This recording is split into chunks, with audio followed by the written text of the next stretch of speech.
мисалы сизге козголгон кылмыш иши анан Алмамбет Насыркановичке козголгон кылмыштар бул саясий куугунтук эгер мындай улана берсе келечеги кандай болот ошол тууралуу оюңузду айтып кетсеңиз. Баштан эле биз айтып келатабыз, бул саясий куугунтук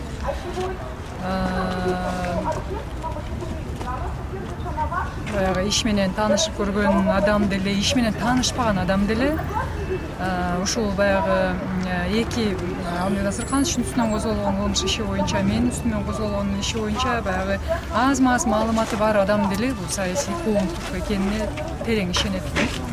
Анткени эми мыйзамда баягы өзүнүн эрежелери бар да. Кайсы учурда кылмыш болот, кайсы кылмышты козгоо үчүн кандай негиз болуп бере алат деген маселелер бүт мыйзамда жазылган да. Бирок анын баарын тебелеп тепсеп, аны менен эч ким эсептешкен жок да. Мыйзам мененчи бул мыйзамга туура келбеген жол менен ошо иштер козголуп, тергөө болуп атат. Алмамбет Насырканович боюнча мен айтып кеттим, же тендерный комиссиянын жетекчиси болбосо, же счетная палатанын жетекчиси болбосо, тагыр бир баягы ойдон баягы ойлонуп табылган эле нерсе болуп атат да. Бул анан бир нече айдын баягы айда болгон аракеттердин ушу БКНБ тарабынан, укук коргоо органы тарабынан чоң аракеттер болгон, ошол аракеттин аягында ушу табылган ушул болуп атат да. Бул мыйзамсыз. Ошон үчүн ошол жеке эле Алмамбет Насырканович эмес, же болбосо Салянова эмес, бүгүн баягы эл көрүп атат, эркин позицияга чоң куугунтук болуп атат, басым болуп атат, эркин сөзгө, эркин позицияга, ошол эркин позицияны колдойбуз деп бүгүн ошол үчүн чоң. Ушундай саясий куугунтуктар улана берсе келечеги кандай болот деп ойлойсуз? Негизи мен жаңы нерсени деле ойлоп таппайм. Бул бир нече жолу Кыргызстандын башынан өткөн. Саясий куугунтук негизи жакшылыкка алып барбайт. Бирок мен ишенгим келет. Ошо элдин толкундоосун күтпөй, элдин бир чоң нааразычылыгын күтпөй, бийлик жыйынтык чыгарганга дагы деле убакыт бар да. Мен ойлойм ошо жакшы баягы ойлонуп, кеч болсо дагы акыл эстерине келет болуш керек деп ишенгим келет. Өткөндө мени дагы допроско чакырган.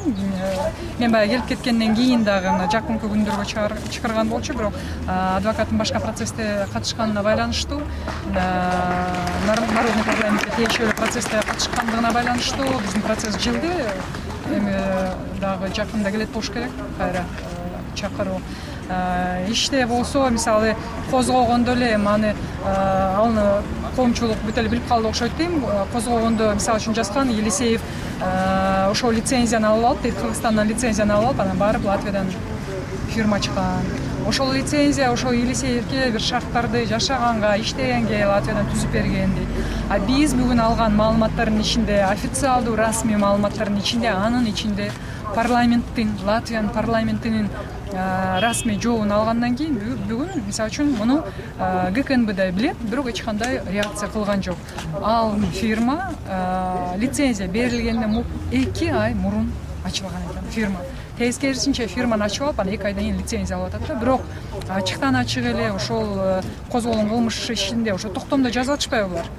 Бул эмне дейт? Муну деген фальсификация деп коет да. Муну деген атайын жасап, жасалма жолу менен иш козгоп, жасалма жолу менен иш жүргүзүп атат деген тыянат. Ошол эле тыянат. Же болбосо, мисалы үчүн Цариде иштеген адам болчу деп атат да, мисалы үчүн Елисеев. Цариде иштеген адам болсо, анда эмне үчүн бүгүн Карыкулов иштеп атат? Ошол эле Цари секретариатта иштеп аткан адам. Эмне үчүн бүгүн Алмаз Усенов иштеп атат? Эмне үчүн бүгүн ошол эле Сапар Исаков иштеп атат?